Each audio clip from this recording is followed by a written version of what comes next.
I'm going to enjoy a trip with my sister using your card." Scott had been secretly talking with his sister a lot lately and had been showing signs of unease at home.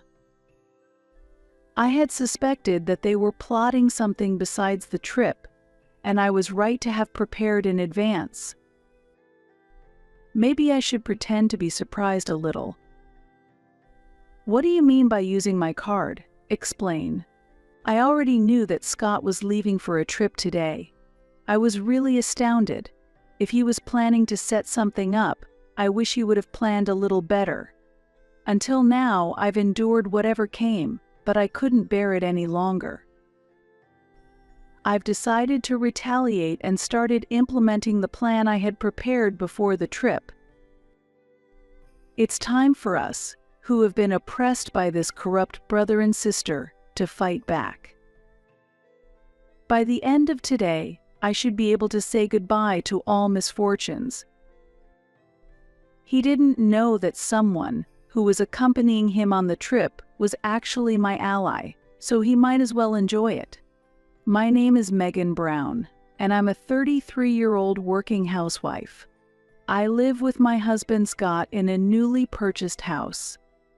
After graduating from high school, I immediately started working at my current company, gaining experience and various qualifications for career advancement. At this company, performance and qualifications were evaluated fairly, so I received a managerial position at the age of 21. I'm currently a supervisor, but it seems I was the youngest and quickest to hold such a position at this company.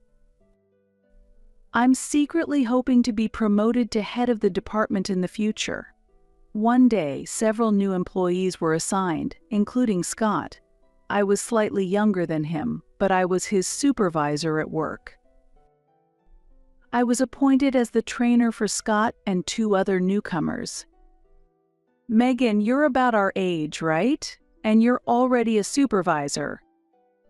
"Yes, I've been working here since graduating from high school." "I think I'm probably a year younger than you." "It's amazing that you've worked hard since high school. I really respect you." Back then, he frequently complimented me. After that, Scott actively pursued me, and although I was reluctant at first, I eventually fell in love with him. We went on lovely dinners and drives, and our relationship grew like any other romance, eventually leading to us living together. Over time, Scott's sloppy habits began to show, but I figured it was because he felt comfortable around me, so I accepted it. After living together for a while, he proposed, and discussing future plans like meeting each other's parents and our wedding was a very happy time until Scott suddenly expressed his wishes after marriage.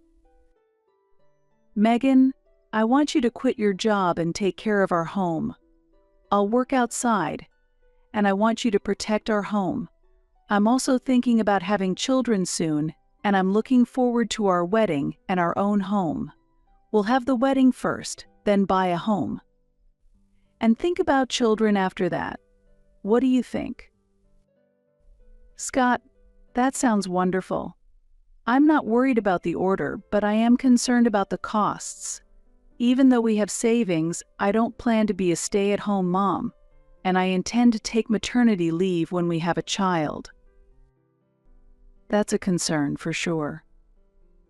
But I don't like the idea of you earning more than me. I plan to buy a home after the wedding. What do you think?" "That might be a tough conversation. I currently earn more. But I think we can manage the wedding and home, so maybe we should think about children a bit later?" "Let's consider my job situation then." "All right, that sounds good." Although I had no intention of quitting my job, I made such suggestions to prevent Scott from complaining indefinitely. Later, we held a pre-wedding meeting with both families, but Scott's sister was absent due to her travel and would meet me for the first time on the wedding day. On the day of the wedding, Scott's sister entered the bride and groom's waiting room without knocking and looked me up and down, snorting with laughter. Scott's choice of girls is plain, isn't it? She's completely different from his usual type. Oh, I'm Hillary. Nice to meet you. I'll be your sister-in-law from now on. I don't hold back within the family. Nice to meet you, I'm Megan Brown. I look forward to getting along with you. She ignored my greeting and just waved her hand and left, leaving me standing there in shock. She would later prove to be a troublesome figure. I also exchanged greetings with her husband, who gave a decent impression. After the wedding, as Scott wished, we went to view a house. We selected a house that both agreed on and purchased it, renewing our commitment to our work and our future life together. One holiday, when our newlywed life was finally settling down, the sudden ring of the doorbell caught me off guard, and I asked Scott to answer it. He returned to the room chatting happily, and the unexpected visitor was his sister. Hello, Megan. And wow, Scott, you're doing great. You're working hard enough to buy such a lovely house. You really are my brother. Right? I'm working hard. Think of this as your family home and relax. Megan, get some snacks and food ready. My sister is here, so hurry up. His sister's visit made him act more arrogantly than usual, and I felt somewhat uncomfortable with his attitude. It seemed he was telling his sister that he had bought the house by himself. In fact, I contributed the down payment, and I was also paying the mortgage, but Scott insisted on putting the house under his name, so I let him do so. Whose name it was under didn't matter much to me, but explaining that to his sister was a bit irritating. However, I thought it was childish to point it out right then, so I let it go to save Scott's face. Here are some snacks. Scott really does work hard. Megan, you sound so bossy. Are you his boss or something? Yes, I am Scott's boss. Right, didn't I mention it? When I joined, Megan was already a supervisor because she had been working there since high school. Well, it's only a matter of time before I surpass her. Oh, you're a high school grad? You seem so serious, but your education is lower than mine. Is there a problem with being a high school graduate? No problem at all. But it's nice that you're younger than me, and since you're a high school grad and I'm a college grad, I can ask for favors. Exactly. Megan, if you defy what my sister says, I'll kick you out of the house. Their incomprehensible statements gave me a headache. Does my position as a high school graduate and being younger than my sister-in-law mean that any request from her gets approved? Moreover, the idea that not obeying would get me kicked out of the house was baffling. Could this be a joke? I managed a wry smile and hurried to the kitchen. Their conversation still reached my ears while I was there. It seemed they were serious. When the conversation paused, my sister-in-law came to the kitchen. Megan, I have a favor to ask. What is it? I need to borrow some money. How much are you talking about? About $5,000. Please. $5,000? That's not a small amount. What do you need it for? Oh yeah, I'm short for some renovations. It's just $5,000, right? You're a supervisor, so you have a good salary. Isn't your home new? Did I say that? Whatever. Just give it to me.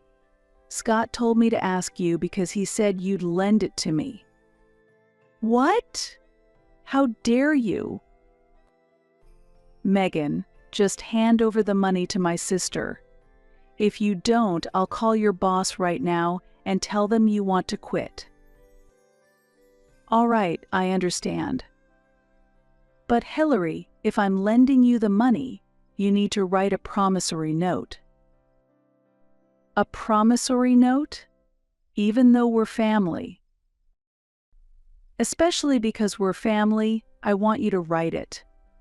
Please bring an ID with a photo when I give you the money." How troublesome. "But if I'm getting the money, fine. I'll bring it tomorrow night, so be ready."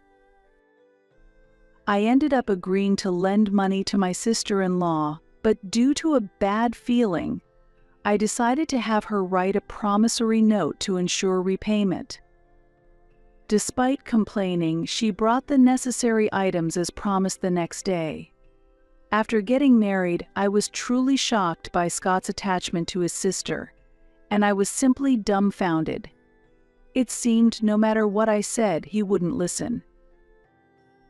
Later, it turned out that the money I lent my sister-in-law wasn't used for renovations, but for buying luxury brands.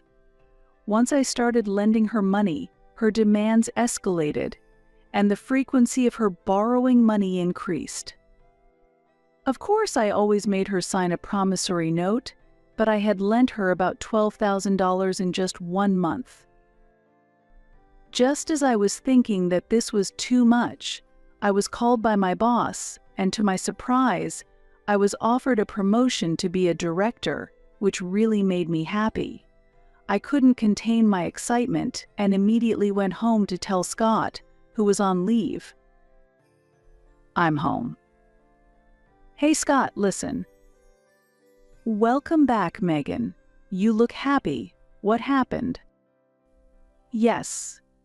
I was called by my boss today. I thought it was something serious, but they talked about promoting me to director. I've always wanted to become the head of the department, and I'm so happy to be one step closer." "What? Megan? You're getting promoted? I don't know what you're thinking, but did you really accept that?" "Yes, of course. Haven't I talked about this goal before?" "Well, I heard about it, but you need my permission before you get promoted. What are you thinking? I told you I wanted you to be a housewife. And why is it that I'm still a regular employee and only you are getting promoted? That's not right." "Why you can't get promoted, I don't know. But I've always said I'm not quitting my job." After this exchange, Scott immediately made a phone call. I thought he was calling his sister, and sure enough, a few minutes later, she arrived at our house. "What have you done?" "You stole Scott's promotion." "No, I haven't taken anything. Our company promotes based on ability." "Are you saying Scott lacks ability? How dare you act so high and mighty as a daughter-in-law?" "This is impossible. She's so irritating. Let's go eat steak with Megan's money to calm down." The two of them started rummaging through my wallet, and despite my desperate resistance, they overpowered me and took my bank card. They left laughing, and I couldn't stop the tears of frustration. Regretting marrying into this family was too late now. I had to find a divorce lawyer immediately. That day, Scott didn't return home. The next day, when I went to work, Scott was already there, grinning as he approached me. Yesterday was incredibly fun. Food tastes better when it's paid for with someone else's money. Thanks. The receipt he handed me showed $1,200 at a high-end steak restaurant and a total of $6,000 including receipts from nightclubs. I wanted to retort, but as employees started arriving, I couldn't say anything. After work, I rushed to the bank to check my account and found that $8,000 had been withdrawn.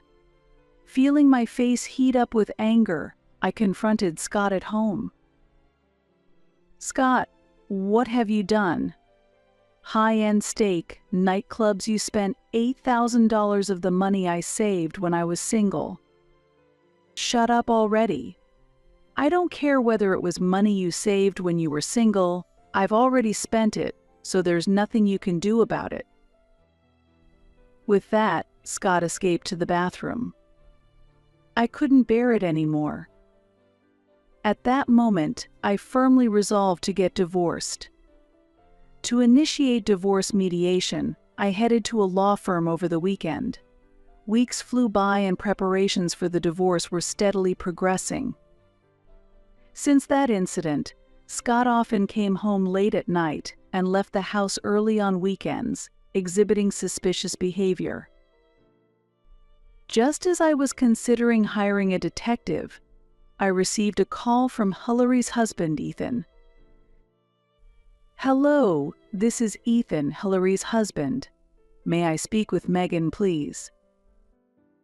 "Hello, Ethan. It's been a while. What's the matter?" "It's been a while indeed. Sorry to bother you suddenly, but I can't seem to find Hillary and was wondering if she might be with you." "Hillary? She hasn't come over." "Is that so? Recently she's been coming home late, and she leaves without saying anything on weekends. Yesterday, when I asked where she was, she said she was at Scott's place, so I decided to call you." "Is that so? Actually, Scott has been acting similarly. They might be going somewhere together. It's a matter that's becoming irrelevant to me now. But there's something I'd like to tell you, Ethan. Can you keep listening?" "Becoming irrelevant?" "Understood. What happened?" I explained everything about the past events and the amount of money I lent to my sister-in-law. After listening, Ethan let out a big sigh and said, "I see. I'm really sorry for my wife's behavior. I've been at my limit as well and was considering divorce, but I just couldn't make up my mind. If it helps, you're welcome to use the evidence I've collected. Why don't you join me in getting a divorce? It's pitiful to let this continue. We need to show those selfish and untrustworthy siblings a lesson." "Thank you. Let's do our best together. Actually, I suspect that Hillary and Scott might be planning a trip." Ethan then shared that he had been asked to take a long break and mentioned finding travel brochures on the dressing table. While still on the phone, I checked a shelf that Scott had kept me from accessing and found travel brochures and business cards from nightclubs, confirming their plans. "Ethan, I found brochures here as well. They seem to be planning a trip. I have an idea." After sharing my plan, Ethan agreed with a laugh. We decided to keep in touch via messages to plan further steps and ended the call. I sent him evidence favorable for the divorce and crafted a perfect plan. One morning about 2 weeks later, I noticed Scott leaving the house before dawn. However, I had been warned by Ethan the day before, so I was prepared for Scott's actions. A few hours later, Scott called, sounding triumphant. "I'm going to enjoy a trip with my sister using your card." Scott had been secretly talking with his sister a lot lately and had been showing signs of unease at home. I had suspected that they were plotting something besides the trip, and I was right to have prepared in advance. Maybe I should pretend to be surprised a little. "What do you mean by using my card? Explain." "Wait, you really didn't notice? You're so clueless. I've been planning this trip with my sister for a long time. To make sure everything went smoothly, we decided to have Ethan come along. Recently, you have been getting too carried away. And my sister said we need to teach you a lesson. It's 3 against 1. You don't stand a chance. Now you understand, right? You can't oppose us. I think I don't have to put up with this any longer, right? Having been insulted and having endured so much until now, a bit of retaliation seemed justified. I had no more feelings for them.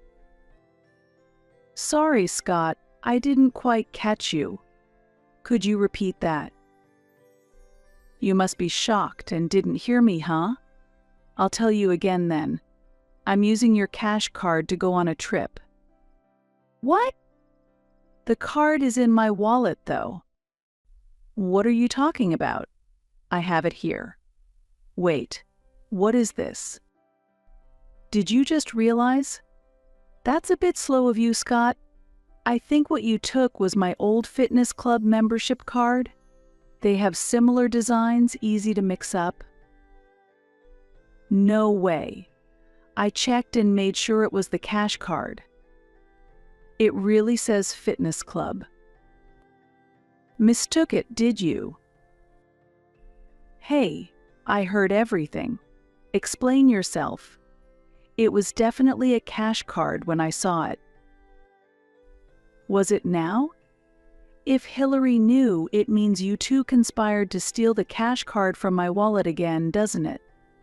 You see, I switched my bank card and the membership card last night, and you went all the way to New York without checking. What? This is the worst. What have you done? That's my line. Sorry it didn't go as you two planned.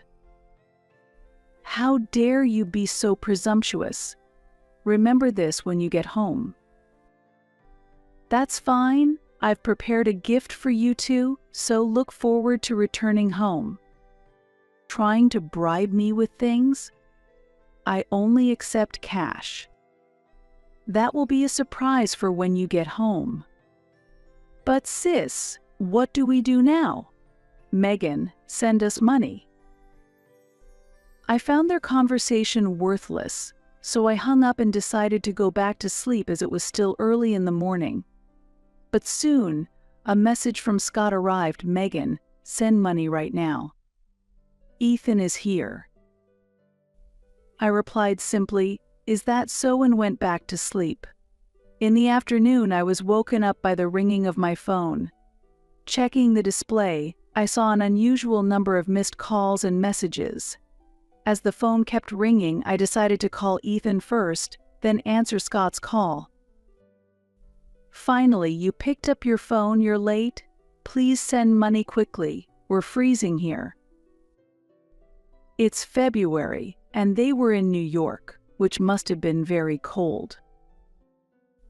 Why don't you ask Ethan for help? Oh, isn't he there? You definitely know something. Ethan has disappeared, so help us, now. I'll let you know then. Since you and Hillary were conspiring, I teamed up with Ethan. The initial call was just to buy time for Ethan to get back. I hung up after receiving a message that he had boarded the plane home. He should be arriving soon. Do you understand the situation? You were conspiring with my husband. No, we were cooperating to take revenge on you too, so now you'll have to manage on your own. Goodbye. With that, I ended the call. Ethan would be arriving soon. To discuss future actions, I contacted a lawyer to come over. We conducted the final meeting for the divorce before Scott and Hillary returned home.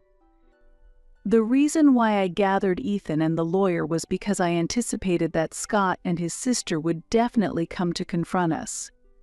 A few hours later, just as expected, they returned and immediately started shouting. Hey, Megan, you've really done it now. Prepare yourself because I'm going to kick you out of this house. Ethan, why did you come back alone? Are you okay with being abandoned by me? Shut up. Just sit down. Ethan, usually calm, raised his voice, causing Scott and his sister to sit down in shock. At that moment, the lawyer took out his business card and handed it to Scott and Hillary. They stared blankly at the card. "Here is our gift to you. Please read it carefully." Ethan and I handed them a stack of documents. As they reluctantly began to read, their faces quickly turned pale. "Wait a minute. This mentions compensation. But you're not seriously saying you want to divorce me, are you?" "My documents say the same thing." "Yes, we are getting divorced." "Did I do something wrong? Divorce must be a joke." "I think so too. Ethan, let's go home together, okay?" Including the calls during the trip, all the verbal abuse you've spewed daily has been recorded from a certain point. You really don't understand what you have done, huh? I've endured mental anguish from your emotional abuse, so I can't stay married to you any longer. Are you really okay with this? Of course. I will also claim half of the down payment and mortgage for the house, as well as the money you spent from my savings when I was single. I will have Hillary repay the money I loaned her and the money spent together with Scott. Wait, no. Didn't Scott buy the house? And stop making up things about borrowing and spending. Hillary, please read the documents we provided. They include all the promissory notes for the money I lent you. I won't acknowledge these documents without proof. I'll just do this. Me too. Give me that voice recorder. Scott forcibly took the recorder from me and crushed it, and his sister tore up the documents and threw them away. Then they glared at us with a triumphant expression. Scott, do you really think destroying that will erase the data on the computer? The same goes for you, Hillary. No matter how much you tear up those documents, they're not the originals, so you're just wasting your energy. What? Really, such shallow thinking. I will also claim the savings you misused from you, Hillary. By the way, say hello to your favorite guy from the nightclub from me. Perhaps realizing their defeat, the two started wailing like children. The claims against Scott included $5,000 in compensation, $100,000 for half of the house down payment, and another $10,000 for additional expenses, totaling $115,000. Additionally, he would need to pay $2,000 for ongoing mortgage repayments. My claim against Hillary included $8,000 for misused funds and $23,000 for the promissory notes, totaling $31,000. Ethan claimed $30,000 from his wife for her infidelity and nightclub expenses, along with $90,000 for other misuses, totaling $120,000 without any property division. Both lacked basic understanding and might have thought about rushing to court. However, the lawyer had noted at the end of the documents, filing a lawsuit will only incur additional costs, and you have no chance of winning in court. It would be wise to focus on repayment, thus concluding the discussion. Afterwards, I packed up all my belongings and left the house. Scott's actions somehow became known at his company, and having lost his credibility, he was transferred to another branch. Only a few weeks had passed when Scott contacted me again. Megan, I really want to see you.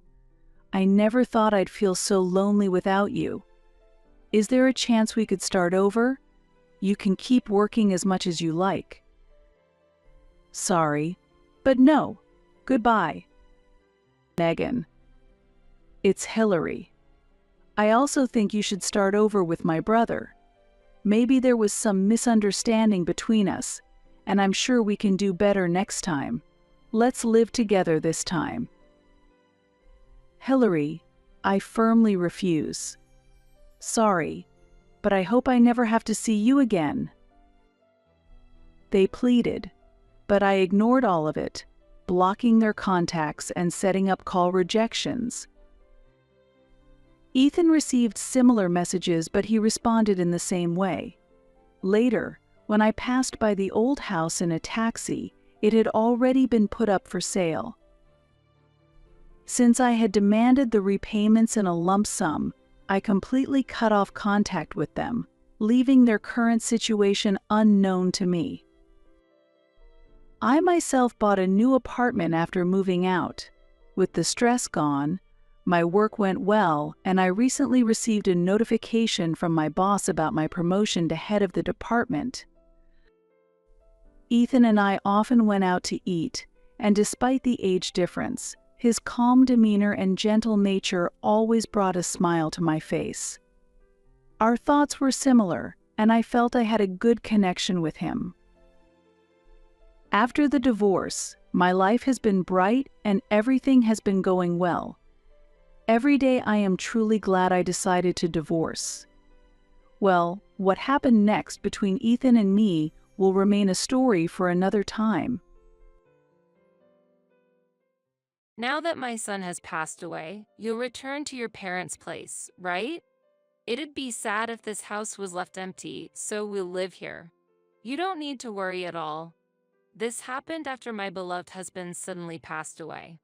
It was his parents who appeared before me, sunk in sorrow, just after the funeral had ended. Admittedly, the memories I had with my husband in this residence weren't many, but why was I the one who had to leave this place? Without a moment to wipe away my tears, I was coldly told so by my mother-in-law. I am Hannah. I work at a real estate company. I met my husband, Tyler, thanks to the real estate company I work for. He was the brother of a colleague of mine. The brothers were very close to each other, and thus he often showed his face around because their workplaces were close.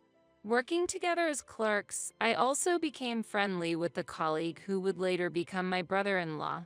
It was through this connection that he introduced me to his own brother. They gradually invited me to have lunch together more often, and our time spent together increased.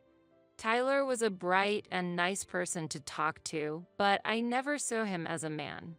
I thought he felt the same until one day when something changed our relationship. At the restaurant where we had arranged to meet, a sudden matter came up, and only my colleague couldn't make it. However, it seemed like a waste to cancel the reservation. And so we ended up spending time together, just the two of us. I found out later that it was all planned in advance. At the request of Tyler, my brother-in-law had intentionally set it up so that the two of us would be alone. With delicious food, our conversation flowed, and we soon found ourselves sharing things about our past and our thoughts, rapidly deepening our intimacy. The more I got to know him, the more I was drawn to his warm smile. That day became a turning point, and our relationship evolved. It didn't take us long to reach marriage. If not for my brother-in-law, this wonderful development might not have happened. I was immensely grateful to him, not only for that but for all that was about to happen in the future. The day to meet my in-laws for the first time arrived. I was full of anxiety, but my in-laws warmly welcomed me. The heartwarming exchanges continued, and my tension gradually eased. I'm really happy you came. I was looking forward to meeting you, Hannah. I have prepared a lot of things for you, hoping that today will be a wonderful day, said my mother-in-law, who was getting things ready. My husband, the eldest son, resembled them a lot, and my in-laws were also very independent and easy to get along with. The time spent at their home was comfortable, and I was filled with gratitude toward them. Even after several friendly interactions, they merely supported our future without putting pressure on marriage or parenting, maintaining an appropriate distance. When the topic of living together eventually came up, we were dreaming of building our own home. I actually inherited a house from my grandfather, I revealed, and my in-laws listened intently and nodded. I received special affection from my grandfather, the only grandchild, and he left me a beautifully renovated house and land. My grandfather passed away just after the inheritance procedures were completed. The land benefiting from redevelopment was in a great location, and its real estate value was rapidly increasing. With knowledge in the real estate business, I knew that it would be more beneficial for us to sell it rather than live there ourselves. That way we would have sufficient funds for our dream home project. While I was grateful for my grandfather's profound love, the will allowed us to freely dispose of the house, so we were considering selling it. We started a new life on that land after getting married. However, due to the distance from our workplaces, it was difficult to live there permanently, no matter how good the location was. While preparing to sell the property, something unexpected happened. My husband, a salesperson, was suddenly assigned a transfer. His company, a large corporation with several branches nationwide, decided to transfer him, despite knowing we were newlyweds, because they deemed he was the only right candidate. I will definitely come back on holidays. Plus, my parents plan to visit, so don't overexert yourself. But could you take them out sometimes? I don't mind going out with them since your parents are kind. However, selling the house might take a bit longer. Since I had work too, it was decided that my husband would relocate alone. Even with the sudden turn of events, I suppressed my loneliness and anxiety and decided to wait for the day we could live together again. Like my husband promised, my mother-in-law would visit often, especially on the weekends. She once shared her experience of spending time alone multiple times while raising young children during her husband's business trips. Even without children, you can create family memories. Do you want to go out together? A little shopping might cheer you up. Let's go, Hannah. Thanks to my mother-in-law's thoughtfulness, I was able to spend time without feeling lonely, and my weekends became busier with various activities. However, as time passed, a concerning pattern began to emerge. Every weekend, without fail, my mother-in-law would almost certainly take me out somewhere. It was fine at first, but after a month, her invitations became increasingly forceful, showing little consideration for my health or household chores. When I mentioned I'd like to rest this weekend, she would sulk as if I was being selfish. But it'll be fun to go out together. You don't dislike going out with me, do you? She would ask. No, it's not like that. It's just that since we've been going out every week, I thought you might need some rest too, I would respond. My mother-in-law's face would turn gloomy. Even when I tried to clear the misunderstanding, she wouldn't listen. Once I reluctantly agreed, she would quickly regain her smile and act as if she had forgotten her persistent invitations. But doubts about her behavior slowly grew bigger in my mind. The places she took me often involved expensive spending. Brand name shopping followed by expensive meals, and the payment was always passed on to me. My mother-in-law would often leave the store before me, making it my responsibility to settle the bill. There were no thanks or reimbursements afterward. Indeed, I owned a house and had a stable salary, so I was financially comfortable. However, my husband and I had always lived frugally, so I felt uneasy about my mother-in-law's lavish spending. On occasions when my father-in-law joined, my expenses would increase even further. I felt the need to address this situation, but found it difficult to discuss with my husband. He had promised he would definitely return home, but that promise was challenging to fulfill due to his busy schedule at the new location. Are you okay with going out with Mom every week? Any concerns? My husband would ask over video calls, visibly tired from work. Hesitant to bring up my issues with my mother-in-law, I would pretend to be fine. Your mom is really kind to me. Take care of yourself, Tyler. I'm fine, so don't worry, I would reassure him. Yet, I lacked the courage to refuse the financial demands from my in-laws. Their behavior became excessive, and when I mentioned I couldn't go out one day, they made a surprising suggestion. Then, could you lend us a bit of money? Am I supposed to provide the money? Just a little is fine. We've already made a reservation at a restaurant. We'll invite another friend, but we're short on cash and need your help. To avoid conflict, I decided to lend them the money. I took out the money and gave it to them, but I never mentioned their request in front of my husband. Maybe you should talk to Tyler about it? I suggested casually to my mother-in-law, only to be shocked by her response. It would be embarrassing to talk to Tyler about such things. They felt ashamed to ask their eldest son, but had no qualms about asking me. Resigned, I accepted my mother-in-law's demands, and financially supporting them became seemingly normal. The money I gave them as an allowance at least stopped her from forcing me to go out. I understood the issue was escalating but struggled with ineffective conversations and personal exhaustion. My mother-in-law's behavior became increasingly incomprehensible and bizarre. She would show up unannounced, inspecting my home as if it were her own, causing me to fear my privacy was being invaded. "Was this something left by your grandfather, Hannah? This furniture is lovely. It's amazing to have such quality items." Some furniture included antiques my grandfather cherished. My mother-in-law was fascinated by them, often admiring and treating them as if they were her own during her visits. This place was a shared space between my husband and me. I finally decided to discuss my mother-in-law's actions with my husband. While uncertain how he would react, I hoped for advice on handling her behavior. Her actions were unpleasant, and even if she was family, invading our private life was unacceptable. Nevertheless, a faint hope blossomed in my heart when the date of my husband Tyler's return from his solo assignment was determined. The financial demands from my in-laws would end if I just endured it for a little bit more. I was eagerly awaiting the reunion with my husband, but the situation took an unforeseen turn. Tyler suddenly what? My mind froze. The news came from a colleague at his assignment location, and I rushed to the hospital immediately. We don't know if it was due to overwork or an unexpected heart issue, but Tyler had collapsed. Despite being rushed to the emergency room, Tyler couldn't be saved. My beloved husband, always in perfect health, had departed from this world way too suddenly. Unable to accept this reality, the day of the funeral came. I barely remember that time, shrouded in profound sorrow. My brother-in-law came to help, taking care of the minutiae. "Thank you so much.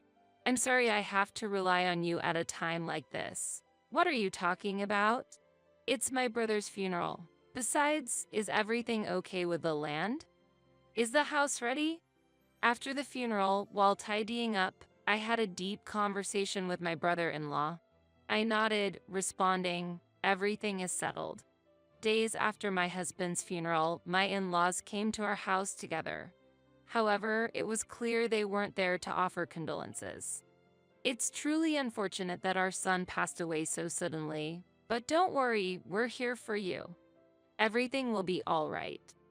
My mother-in-law's face curiously bore a smile. More shockingly, she had arranged a truck loaded with furniture and belongings from her home. I was struck silent by the shock and confusion. Clearly, this was a move-in, not a visit. Without any forewarning, my in-laws intended to move into our house. The reason for their actions was unfathomable. Yet, the answer to my questions quickly became apparent. "Are you aiming for our land?" The anxiety I had long harbored slipped out. When I asked, my mother-in-law coldly replied with a laugh. "The value of this property has increased significantly. We've always wanted it. As a matter of fact, your marriage was only approved because you inherited this. We agreed to the marriage because you were the heir." Filled with despair, I lost my voice. "So, you mean to live with me?" What a ridiculous question. To such an inquiry, my mother-in-law coldly retorted. Tyler's sudden death was an immeasurable shock, but, in reality, even without his death, my mother-in-law had planned to take over this house eventually. They intended to drive me out and become the new owners of this land. And she seemed to misunderstand that I had already decided to leave this place. "Now that my son has passed away, you'll return to your parents' place, right? It'd be sad if this house was left empty, so we'll live here. You don't need to worry at all." The moment my mother-in-law's expression turned into a sinister smile, anxiety swirled within me. Yet, I mustered the courage to correct her misunderstanding. I've already sold the house. Without mocking my mother-in-law's assumption, I barely managed to explain while suppressing my smile. My mother-in-law stood dumbfounded, uttering, "What?" Just then, a new moving company truck arrived. "Excuse me, we have a delivery for this address." Another moving company had already parked there, causing confusion as the newly arrived workers asked us for clarification. The movers my mother-in-law hired came to us, realizing they couldn't begin their work, and the situation became chaotic. I urged my in-laws to explain the situation, but they were flustered and unable to provide clear answers. Realizing that arguing wouldn't solve anything, I began to regain my composure. I immediately instructed the movers my mother-in-law hired to leave the premises. This residence has already been purchased by someone else, and the contract is complete. A new family is moving in, so it wouldn't be appropriate to bring in someone else's belongings, right? The movers were visibly shocked by this development, when suddenly a luxury car arrived. A seemingly wealthy couple and their children got out of the car. This house was no longer mine. The family that emerged from the car was the new owners of the home. My in-laws were bewildered by the situation, struggling to grasp what was happening. "Please move the truck. We need to start unloading for the new residents." After the truck my mother-in-law called was moved, the other movers began their work swiftly, starting to bring in the new furniture that had been purchased. My in-laws, unable to accept this change, started to obstinately block the entrance. The new homeowners, keeping their family safe inside the car, approached me to clarify the situation. "Who are these people? This is the house we bought. Please have the truck removed immediately." Surprised by my in-laws' unexpected visit, I apologized and tried to calm the situation down. However, my in-laws were adamant, forcefully trying to enter the house. The interior of the house had completely changed from what they remembered. All the furniture we used was gone. My mother-in-law was shocked by the scene, becoming agitated and causing a commotion. "What is the meaning of this? The house is empty. Even the antique furniture and lights that I cherished are all gone. Explain this." She was furious, unable to comprehend the current situation. The silence was suddenly broken by the new owner's angry shout, "I'll call the police." That outcry acted like a start signal, prompting my father-in-law to hurriedly pull my mother-in-law away and leave the scene quickly. After a short while, my mother-in-law, who had been agitated by the events, gradually regained her composure. Meanwhile, I expressed my apologies to the new residents, feeling a strong sense of responsibility. To ensure such troubles wouldn't recur in the future, I had the new residents record detailed information about my in-laws, including their contact details and names, managing to defuse the situation. At that moment, I felt a profound sense of exhaustion throughout my body, but it wasn't over yet. I went to my in-laws to explain calmly that our move had already been completed just before my husband had passed away. We planned to sell this house from the beginning, along with the land, so everything is proceeding as scheduled, I told them. This plan had been on hold temporarily due to my husband's transfer, but ultimately everything progressed smoothly. Behind the smooth transition was a crucial factor. My brother-in-law, struggling with the never-ending financial demands from my in-laws and not wanting to burden my husband with worries, my brother-in-law was a savior to me. He had long been troubled by the poor relationship with his parents and had told me to consult him anytime if I had any issues. With that information, my brother-in-law actively intervened in our problems. Following his advice, I concluded that selling the land early was the best strategy to avoid losing the property to my in-laws, even though it was a valuable inheritance from my grandfather. Determined to maintain the peaceful relationship built between my husband and in-laws, I promised my brother-in-law to keep it a secret, ensuring peace within the family. With great courage, I opened up and shared all the events with him. Upon hearing this, my brother-in-law's expression turned to anger, showing his strong resentment towards his parents. My brother-in-law, who worked at the same place as me, was aware of the schemes his parents had been plotting and disclosed the truth to me. He passionately explained that Tyler, his brother, was the most important family member to him in the world, and as Tyler's wife, I was also an invaluable part of his family. My parents are either planning to live in that house themselves or waiting for a convenient opportunity to evict you and Tyler and eventually take over the property, he told me with a serious tone to his voice. According to my brother-in-law, my in-laws were extravagant, lacked common sense, were overly concerned with appearances, and wouldn't hesitate to use any means to achieve their goals. Regarding my mother-in-law, she was notably self-centered, lacking in compassion, and her behavior often disregarded others. While she always acted politely in public, her true nature was selfish, and she couldn't be described as genuinely kind. Learning about the true sides and everyday behavior of my in-laws from my brother-in-law was incredibly shocking for me. They always put on a good front in front of Tyler, the family's eldest son, so my husband was completely unaware of their characteristics or plans.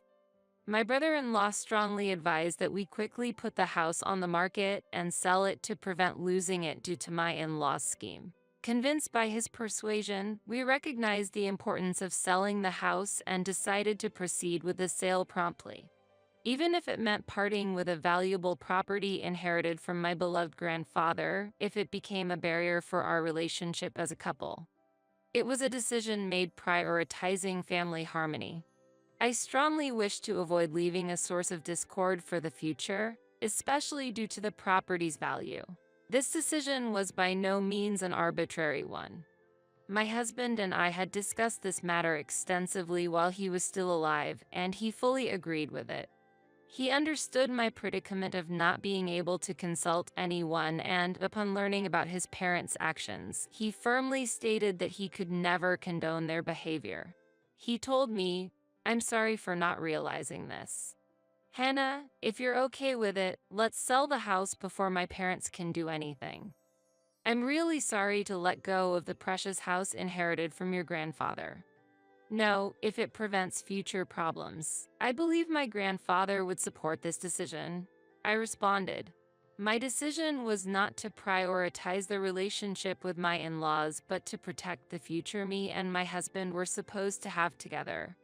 Throughout the selling process, my brother-in-law, who was well-versed in real estate, spared no effort in finding the most suitable buyer. My tasks were to find a new residence and move as soon as possible, ensuring that my in-laws wouldn't notice while maintaining my usual daily life.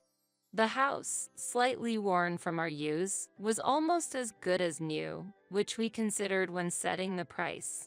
As a result, an appropriate buyer appeared surprisingly quickly, and the process progressed smoothly. The family that just arrived became the new owners of the house. Our original plan was to eagerly await Tyler's return, but fate forced a change in plans. Tyler was also pleased with the sale of the house, and that was my only consolation. The way the movers moved the furniture in so quickly was like a precision machine in action. Meanwhile, my in-laws, forced to leave the property, watched a moving scene in astonishment. When their hired movers angrily demanded explanations amidst the confusion, my in-laws were at a loss for words. For the movers, it was an incomprehensible situation of overlapping moving tasks, declaring it a contractual violation and confronting my in-laws, who failed to provide a proper explanation. Eventually, the furniture was returned to the original place, but the unexpected situation incurred additional charges. Seemingly grasping the situation, my mother-in-law approached me, pleading in a trembling voice, "Considering the home was my eldest son's wife's inheritance, it should also belong to us. No. This situation is absurd." However, her futile attempts and excuses had no impact on me. I completely ignored their arguments and decided to leave with my belongings. The property now belonged to the new family, and I had no obligation or right to answer any further. After Tyler's funeral, where I encountered my in-laws, they seemed eager to discuss the house issue but ultimately left quietly without saying anything. I had no obligation to convey anything to my in-laws and had almost no words to exchange with them. Now, in my new residence, I am leading a peaceful life. In this small house, where we were originally supposed to start anew, I was faced with deep sorrow due to his absence. The savings from selling the house were substantial, but without my husband, the dream of building a new home had vanished. I returned to work, cherishing the precious memories with my husband, and am gradually regaining a positive outlook. As for my in-laws, particularly my mother-in-law, it seems that unresolved grievances were accumulating. However, I had no desire to engage with them any further and had not shared my new address. With no possibility of contacting me, my mother-in-law's frustrations only grew. Although she once boasted to her eldest son, she was now unable to visit my brother-in-law and remained unaware of my whereabouts. The pressure built up, and my mother-in-law finally lost her mind. In the dead of night, she scattered gasoline around the vicinity of the sold property. Fortunately, a local resident who happened to pass by became suspicious and immediately stopped her, preventing anything major from happening. When reported to the police, it was discovered that she had prepared newspapers and a lighter, and my mother-in-law was arrested for attempted arson. The homeowner, who almost became the victim of arson, was so angry that they threatened to sue me as well after learning who the intrusive woman was.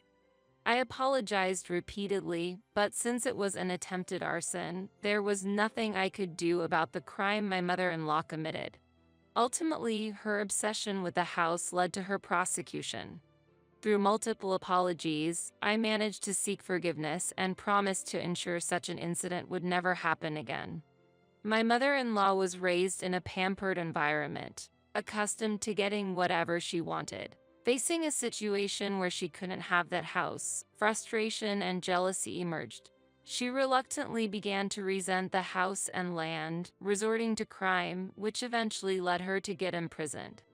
My father-in-law, who was normally supportive, started to constantly quarrel with her after the arrest and ultimately chose to abandon her and get a divorce.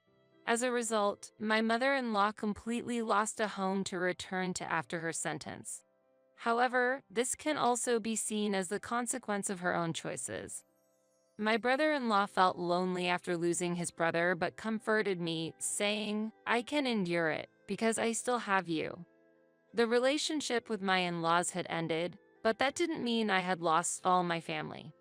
Determined to aim for a peaceful everyday life, also for my late husband watching over me from heaven, I moved forward.